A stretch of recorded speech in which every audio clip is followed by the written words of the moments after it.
Welcome, everyone. I'm Mike Brashazade. And I'm Ashley Ward. And you're listening to the What Matters podcast, and our mission to spotlight top RIAs, wealth managers, and investment professionals who are redefining wealth management. Join us as we dive into their journey, strategies, and insights. Whether you're an investor or an inspiring pro, this is for you. Get ready for impactful conversations on the What Matters podcast. Welcome to another episode of the What Matters podcast. I'm Mike Brashazade. And I'm Ashley Ward. And today we're joined by Andrew Betts, a financial expert and experienced entrepreneur. Andrew's a partner of Bickling Financial Services. Welcome, Andy. Hi there. Well, thanks for joining us today, Andy. You bring a wealth of experience and distinctive background in chemical engineering and an MBA to the table. To kick things off, let's dive right into your story. Oh, you want the background? Sure. So yeah, I went to college for chemical engineering. I worked at a place in Chicago that made adhesive tapes, very exciting, high-tech adhesive tapes, let me tell you.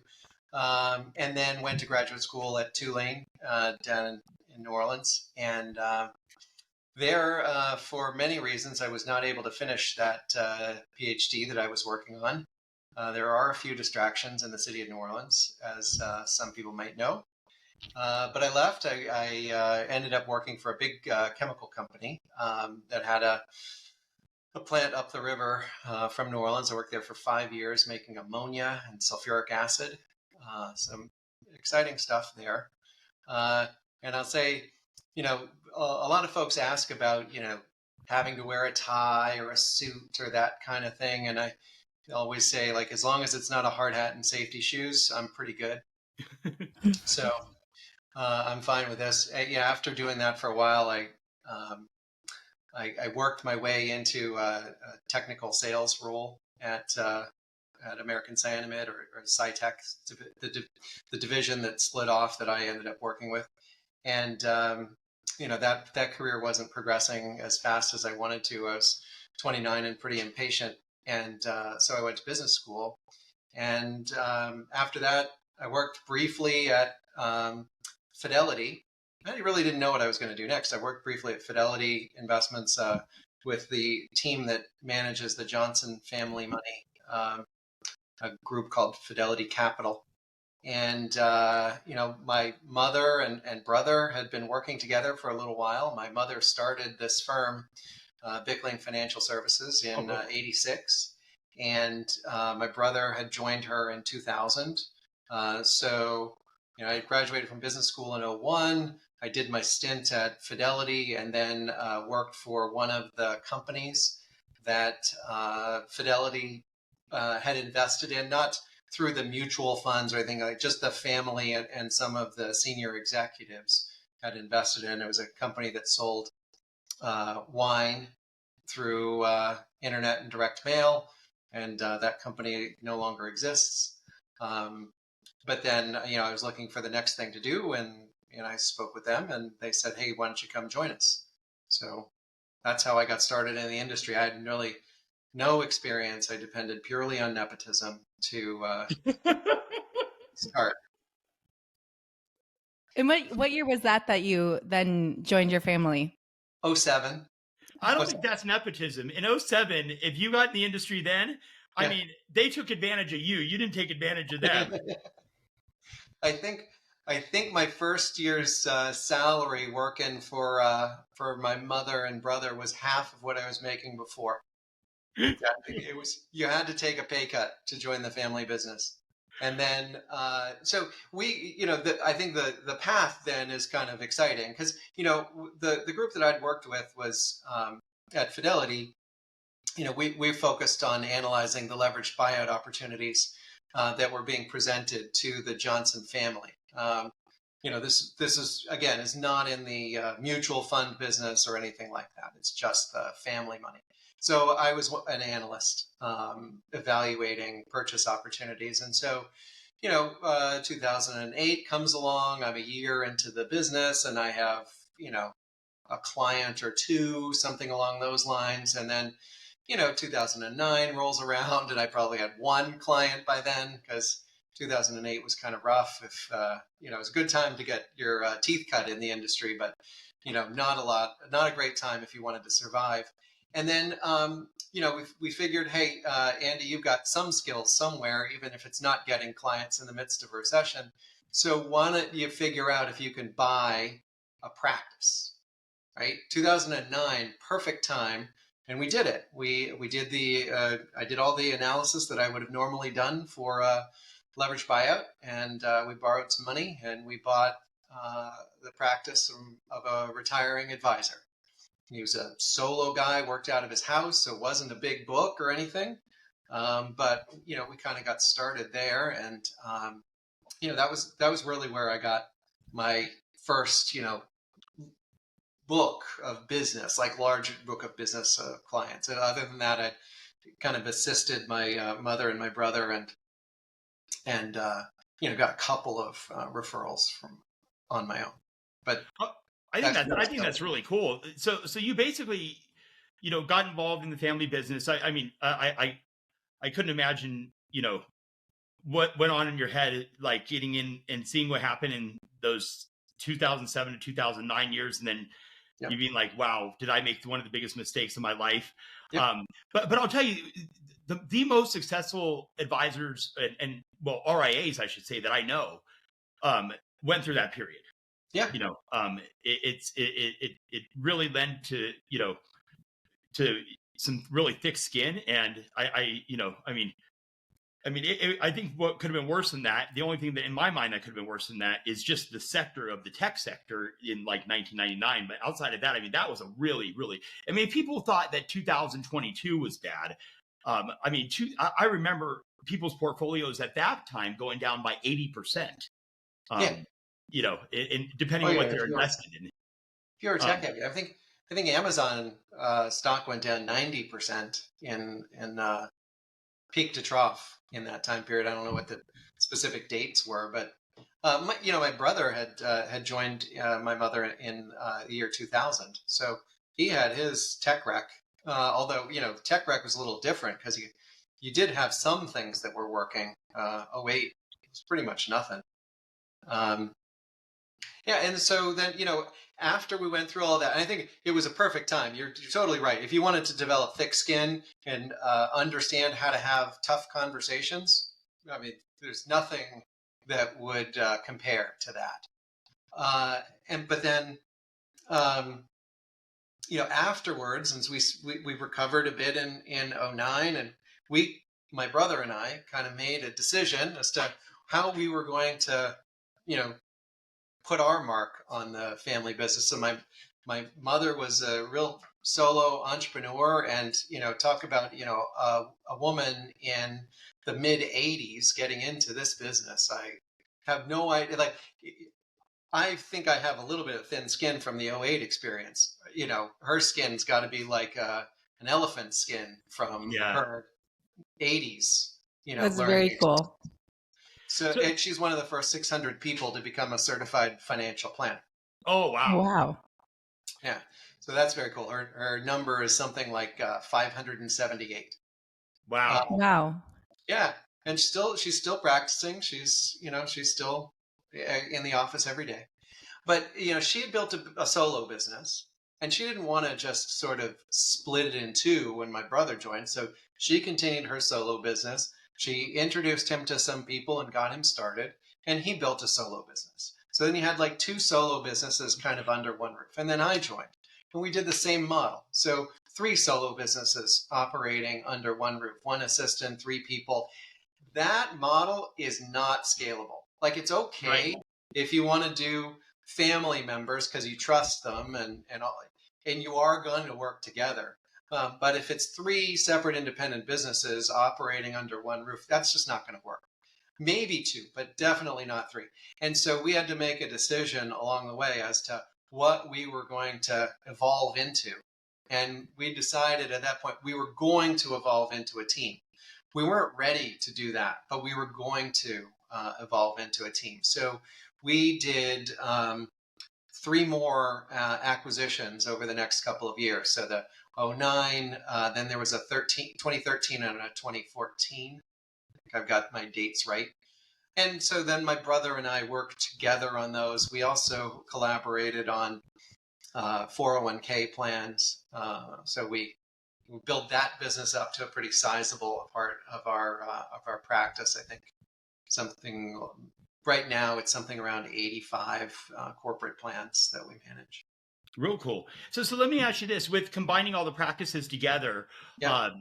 is that what your guys' combined AUM being around $1 billion is total, or am I off on that number?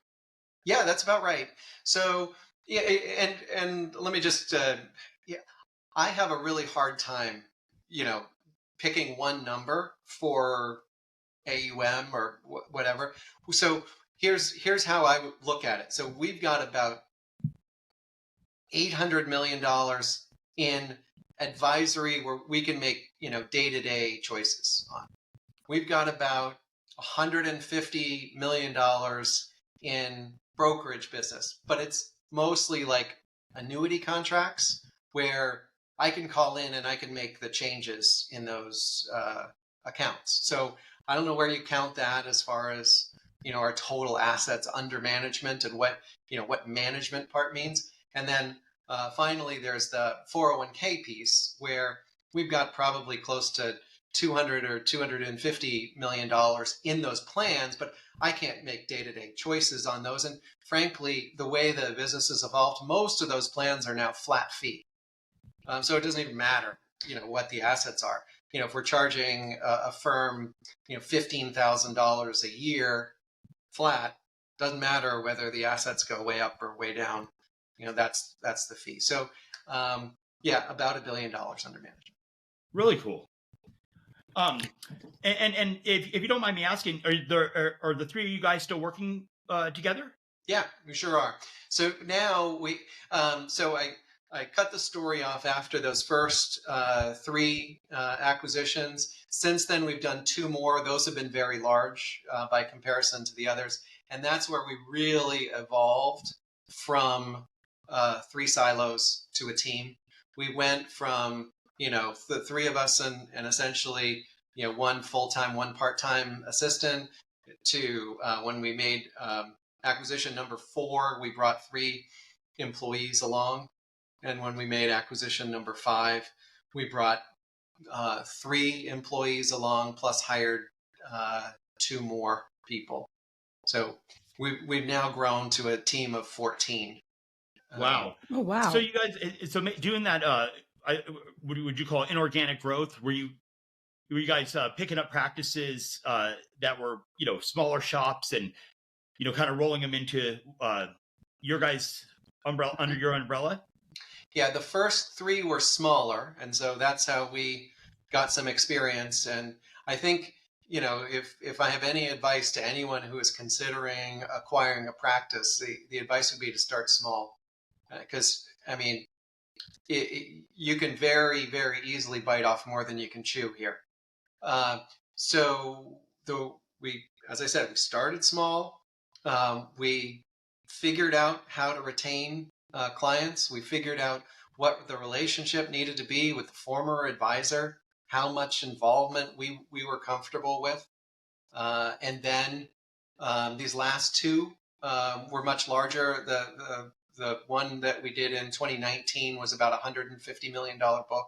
And the one that we did in 2021 was about, was it actually, about 200 million. Wow. And so bringing those teams underneath your guys' umbrella, was there a cultural difference with rolling them up and, essentially saying, we're your boss now? I know maybe that's not, the company culture, but, it's oftentimes, me being self-employed myself, my business partner's been my twin brother. In the last several years, we've had additional business partners, which I think has been great for our relationship. You have a third party unbiased opinion that's not your family. Yeah. With that being said, we've made acquisitions and it was always a culture, there was a cultural difference with, Yep. And some people made it. I would say most didn't. How did that work out for you guys? Yeah. So, Mike, if there's one thing that I think is the most important thing that I learned from my 2 years in business school, It's that culture eats strategy for breakfast. Absolutely, culture is the most important aspect to success in any business, period. And we had to make sure that we changed our culture along with changing the design of the business. When we went from these independent silos, there were 3 bosses and 2 employees. When we moved to a team, there really became a unified sort of, boss. It was still 3 people, but now it was a unified voice. So we divided up responsibilities there, and we had to move from a very much command and control kind of structure to one that was very collaborative and, didn't assume there was any sort of monopoly on good ideas coming from the top. We knew there was just no way that was going to be sustainable for growth. Look, I'm good at only a few things. Talking to clients is probably the number one, and so that's where I ought to spend all of my time. Determining the next CRM system, or I don't know, implementing some kind of a trading model. That ain't me. And I got to know that ain't me. And I also got to know that the people that I've hired, I want to train them to make decisions pretty similar to the decisions that I would make, but not necessarily exactly the same. And I got to accept the fact that they're going to make different decisions. I got to respect that. I've got to honor their choices. Call them out if they're wrong. But there's a difference between like wrong and not exactly what I would pick. And so I'm happy when I've got really good people who are making choices that are somewhat different than the choices that I would make, but they're their choices. They own them. They're pushing them through, and I'm seeing how the choices that I would have made in the same situation are not necessarily the best. And I'm learning every day from our team members. And I think if you think that you know everything, then you're probably just not going to be a real good, supervisor. You're probably not going to be a really good entrepreneur, because I think really good entrepreneurs need to be learning every day. And I suppose too, if you think that you're not learning from your employees, you probably have the wrong employees. Right. Or like that. Yeah. So you've had experience as an entrepreneur. Are there any other valuable lessons that you've learned from your entrepreneurial journey that you've now applied to your working with clients and retirement plans? Well, yeah, I guess, I certainly actually walk a lot of clients through some of the same transitions that we've gone through, as far as growing a business, as far as I don't know if you have it from our background, but we recently went through an alliance with Hightower Advisors out of Chicago, and so they've taken a strategic equity position in our business, and so there was a lot that went into those negotiations that I've brought back to conversations with clients who are either going through investments from private equity, or perhaps the sale of their business to a strategic or financial buyer. So if you could tell us a little bit about the Hightower Alliance there. Sure. What was your guys' decision in doing that, and how's it going to benefit not just your organizations, but for your clients as well? Yeah, well, so we're on this growth pattern, and we now supervise people who generally talk to clients, and again, that's where I'm comfortable. But we were needing to expand beyond that if we were going to keep everything, in our own firm. We were going to need human resources. We were going to need, compliance, probably a chief operating officer, and probably someone who's a bit more experienced in software and integrating software. And so, we were having sort of that, build or buy, or technically in this case, it's build or sell decision. And so by forming this alliance, by selling a fraction of our business, we were able to gather those resources without having to, take on responsibilities that we knew we were not going to be real good at. I like that. Yeah, and so far it's only been 6 months or so. Yeah, 6 months, 7 months maybe that we've been in this relationship. Is it all unicorns and show ponies? No, I mean it's hard work, as any relationship that's worth anything is. But we're most of the way through the initial integration process, and I got to say, our clients see very little difference. There's a little different name at the bottom of the website. There's sometimes different name on certain documents, but by and large, the culture, the investment strategy, the people, the locations, all of that, remains the same. The name's very important to us. The name is my mother's maiden name. I hope no one is now going to apply for a credit card in my name, but that's the name of the business, and we're not going to change that. That was non-negotiable from the beginning. Okay. And with starting that partnership with Hightower, was there, aside from just, growing the executive team, building out that portion, was there a goal that you had in mind, 5-year, 10-year growth plan that you wanted to achieve with Hightower? Yeah, 100%. I think it's a really good question. So they have next gen training, teaching we have one person going through this program right now. It's a 3-year program that's teaching a younger advisor about not just about being an advisor, but about running this kind of business. Because I'm 53. I hope I keep doing this for a long time. But if I'm unable to, I hope I'm training my replacement. At some point along the way, you have to decide, like, yeah, it's your business. That's awesome. But you have these relationships, and we have 900 families that we have relationships with. We're not a high net worth kind of place where there's a ton of competition and it's very easy for those folks to go and find somebody else to work with. The family that I was working with this morning, retired couple, and they have, I don't know, $500,000 with us or something like that.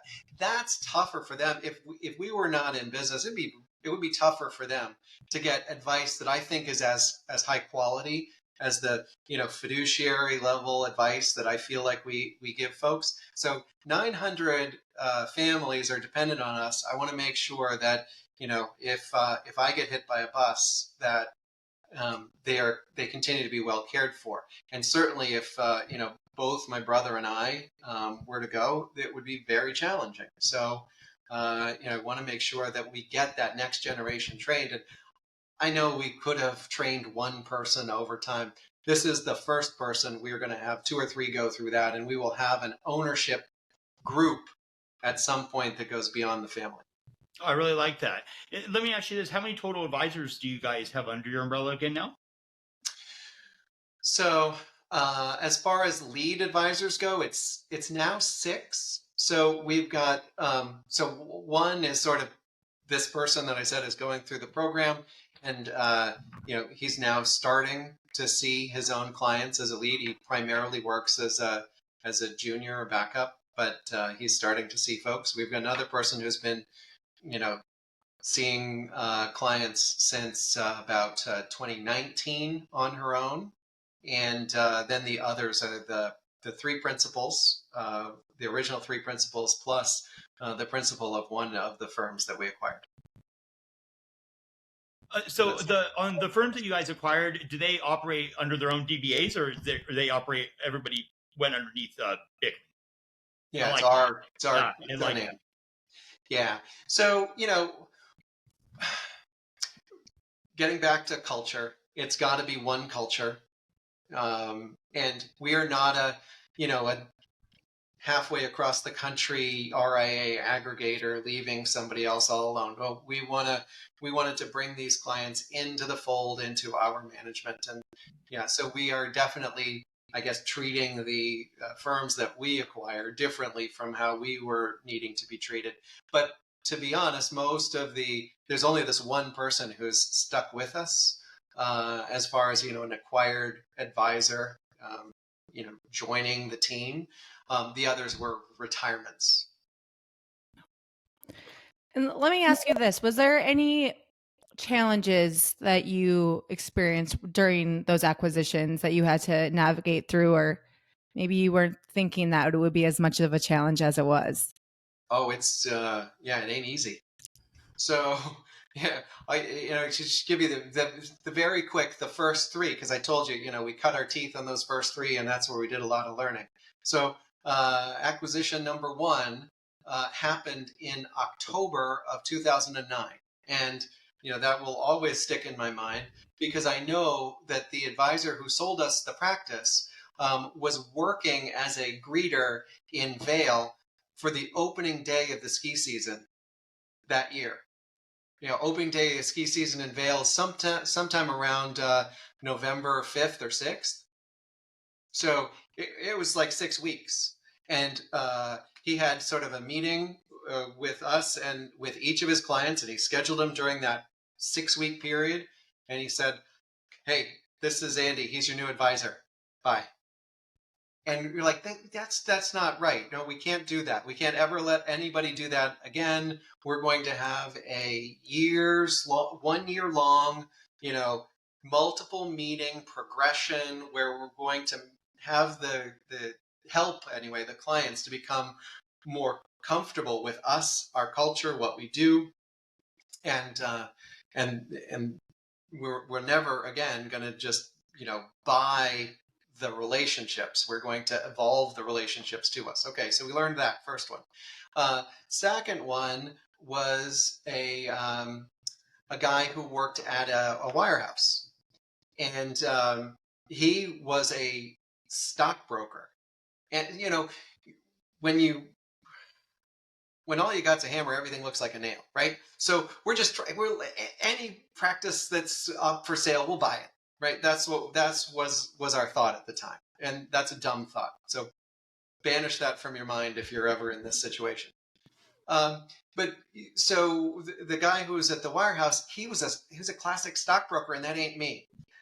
So he was this week we got to buy Exxon and sell Chevron, and next week he'd call the people back and say, no, we're going to do just the opposite, and now we're going to sell Coke and buy Pepsi, and then we're going to buy Pepsi and sell Coke. And he would just be on the phone like that, and he was a commission salesperson, and I don't know if he was good at it. The returns don't look great, but he had lots of loyal clients, so maybe they enjoyed the roller coaster ride. We are much more long-term strategic investors and use diversified products, and we kind of say, stay cheap, buy cheap, wait, be patient. Things will look pretty good if you buy them low and wait. And then, I like Warren Buffett's strategy, the buy low and sell never. I think that's a great strategy for most folks. But anyway. I like where he says the market has its way of taking money away from the impatient and giving it to the patient. Yeah. Yeah. Nice. He's So we got rid of we will never do that again. We got rid of any sort of illusions that we could buy a practice from a wirehouse. Now maybe we could bring in someone and train them from a wirehouse. I don't know. I've never tried that. But we're never going to buy a practice straight out of a wirehouse again and think that we are going to culture, right? Very important. So we've got these clients. We have to remember that there's a client culture too, not just an in the office culture. So right. The clients had been trained over the years to expect a call every week or two with a new stock pick. And like I said, that ain't us. So financially, it worked out okay. Obviously, it wasn't as great as the buy in 2009. Yeah, write your own ticket. I bet the multiples were just outrageously low at that point. And the assets are up 3-4 fold since then. So yeah, that too. And then the third one was an all annuity producer. Again, another thing, we'll never do that again. It was a mess trying to get all that over. And, you know, we have annuities on our books, but, you know, we're not really annuity producers. Most of the annuities on our books have come from, you know, a client bought an annuity somewhere else and it's expensive and the benefits aren't very good. We bring them over here, you know, we exchange them into something that's super cheap. And, you know, I think, you know, cheap does usually win. So we, you know, we'll exchange those things into super cheap, or if it made sense, or we'll forfeit or surrender it if it made sense to do it that way. But that's how we've accumulated this book of annuity business over the years. So those are the first three, and then you know, the next two, you know, much more fit our model. They were larger, advisory focused, long term thinking.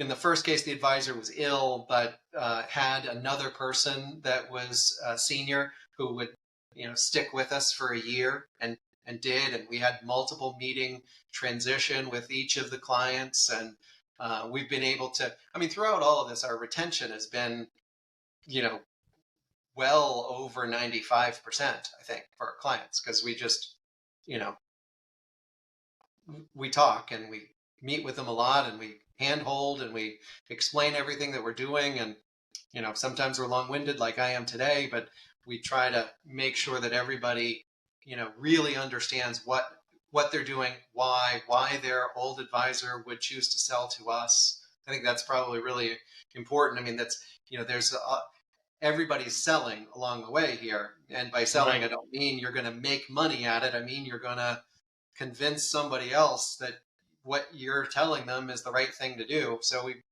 definitely have to sell the old advisor on our services, because I think that's more important than the dollars for nearly Right. everybody. The dollars are all Yeah. going to work out pretty close, but gotta believe in what we're going to do, and then he's got to sell that to his clients, and then we've got to sell our services to those clients too.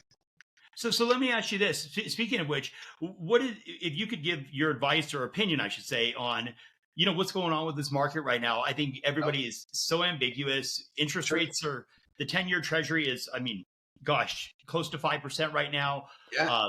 You know, there's certain stocks, well, certain sectors that are bargains right now. Certain sectors Yeah. are overpriced. Yeah. What's your opinion? What's going on? I love a bargain.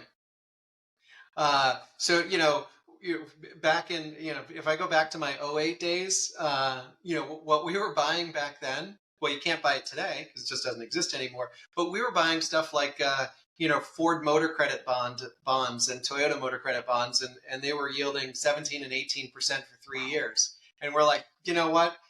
Maybe stocks will do better, but hell, it's, you know, it's the fall of '08, and you can buy these things yielding 18% for 3 years.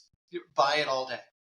Today, I mean, that's that 10-year US Treasury at 5%. That looks fantastic. I'd be buying that all day.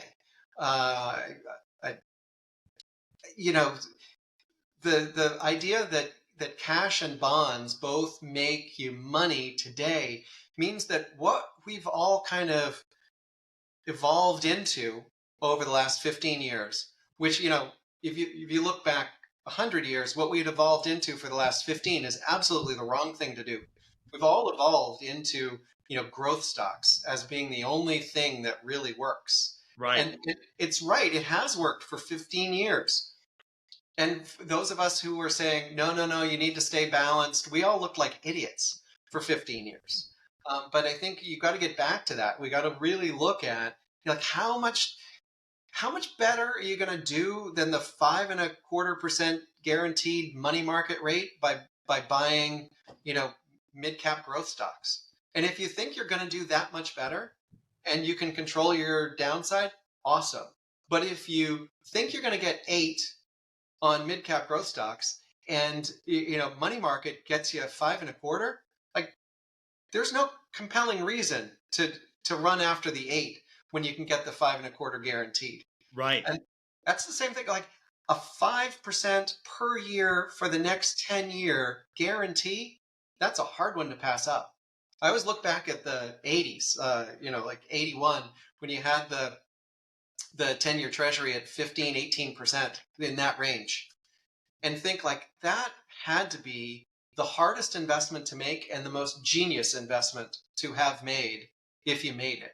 Now, I know that the rules are different back then. It was much harder and all that, but still, if you could lock in that kind of interest rate for that long a period of time, and then you watch as interest rates went down, my God, you've made a killing. So I think there's always something that's cheap out there, and it's really our job to try to find it. Now, just because it's cheap doesn't mean it's not going to get cheaper. So you always have to remember that. Right. I've learned that one the hard way. Yeah. We all do value traps and all that. But you got to look for if it's good and it's cheap, buy it, hold it, and then usually that works out pretty well. So I got one more question here. Yep. If there was I would like to call it a zombie apocalypse in the world of the RIA space, and you had to put your money with either Kathy Woods or Jim Cramer, which one would it be for you? Oh my God, can I pick the money market? I mean, look, I love Kathy Wood. Believe me, I love her. I love her firm. I love the strategy. And I think if it were my choice, I think I would put every client I've got, I'd put like 1% of their assets in her fund. Oh, I think that's appropriate. That's about the right allocation level for that. right. I think it's great. In 10 years, my guess is that